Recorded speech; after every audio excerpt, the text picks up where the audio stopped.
Hello friends, this video on integers part 17 is brought to you by examfear.com. No more fear from exam.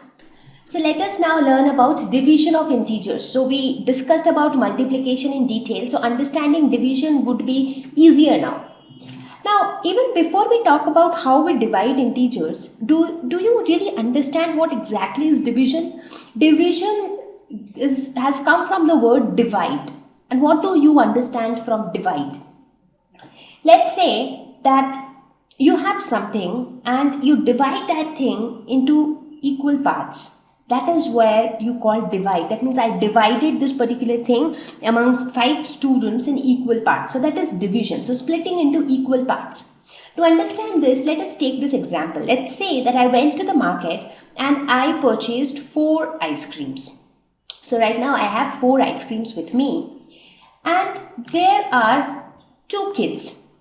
So I cannot give all the ice creams to one kid, right? The other one will feel bad. So my job is now to divide these 4 ice creams equally among these 2 kids. So how do you think will I divide? There are many different ways in which I can divide. I can give 1 ice cream to one kid and 3 ice creams to the other. I can also give 3 ice creams to the first kid and 1 ice cream to the other. But am I dividing equally? No. One is getting less and the other one is getting more. So this is not equal division.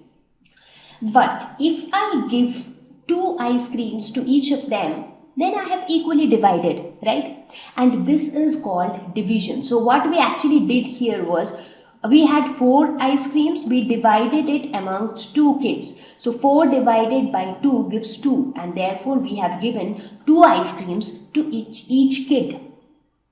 So this is what is called division.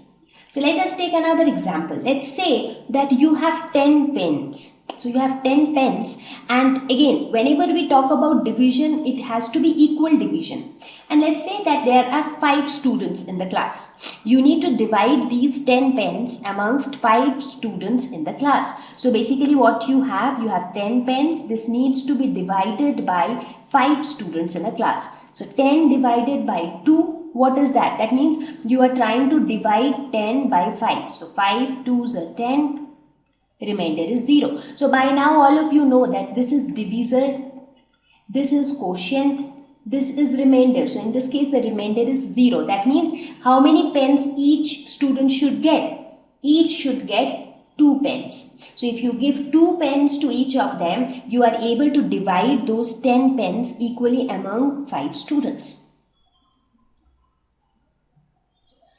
So basically what we are saying here is, when we say that 10 divided by 5, what does this mean? This actually means what is that number which when multiplied by 5 gives 10. So when I say 10 divided by 5 is what? That actually means that 5 multiplied by a number should give us 10. So both of these mean the same thing.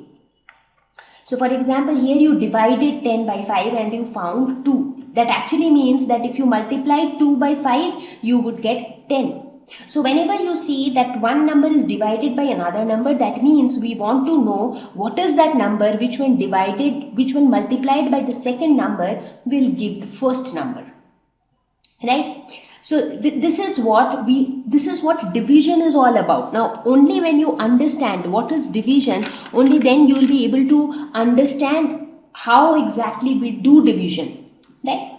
So now let us see how do we divide integers. Let's say a negative integer by a positive integer. How do we do this division? So we will take the help of number line again and let's take an example. So let's say minus 6 divided by 3 is equal to what? Now as we discussed, this actually means that what is that number which when multiplied by 3 gives minus 6. Right? Now what does this mean? Because we have already learned about multiplication. So what does this mean?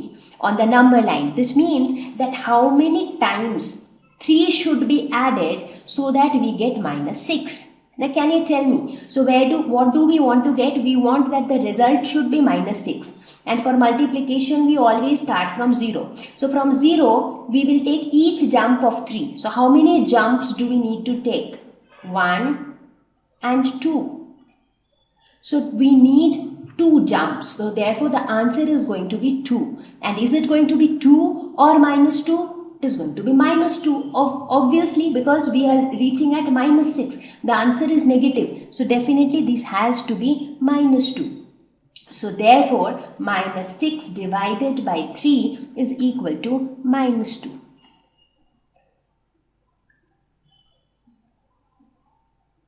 Right? So this is how we actually divide a negative integer by a positive integer. Now this is the representation on the number line.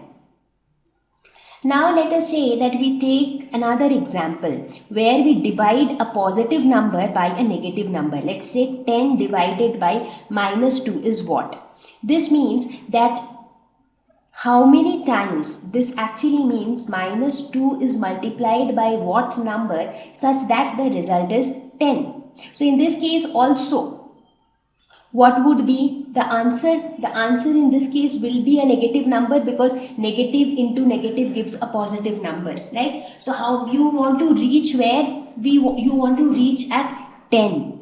So in order to reach 10, how many jumps you need? For example, 2 jump each. So where will you reach? 1, 2, 3, 4 and 5. So in 5 jumps you reach 10. So therefore you can say that 10 divided by minus 2 will be equal to minus 5. Right? So this is how we can find out how do we divide integers. So the simple tip that you need to remember is divide them as whole numbers. Forget about the sign. Whenever you have a positive and a negative integer, the result of the division will always be negative. Now let's divide. So let's see how do we handle 2 negative integers. So let us say that you have minus 12 divided by minus 4 and you have to find this value. So what does this mean? This actually means what is that number which when multiplied by minus 4 gives you minus 12. That basically means that how many jumps of minus 4 is needed to reach minus 12. Where is minus 12? Maybe somewhere here beyond 11. So from here, one jump will take you to minus 4. Second jump will take you to minus 8. And third jump will actually take you to minus 12. So that means you need 3 jumps. So that also means that minus 12 divided by minus 4 is equal to 3. Simple, right?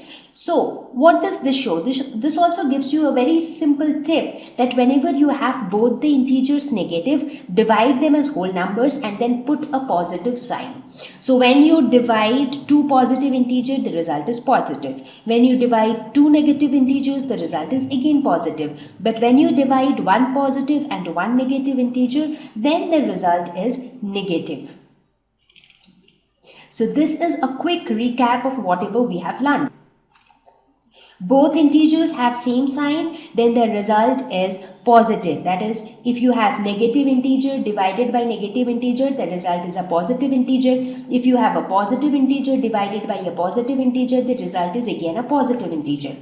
Whereas if both the integers have opposite sign, then the result is negative. Let's say negative integer divided by positive integer, then the result is negative. Positive integer divided by negative integer, then also the result is negative.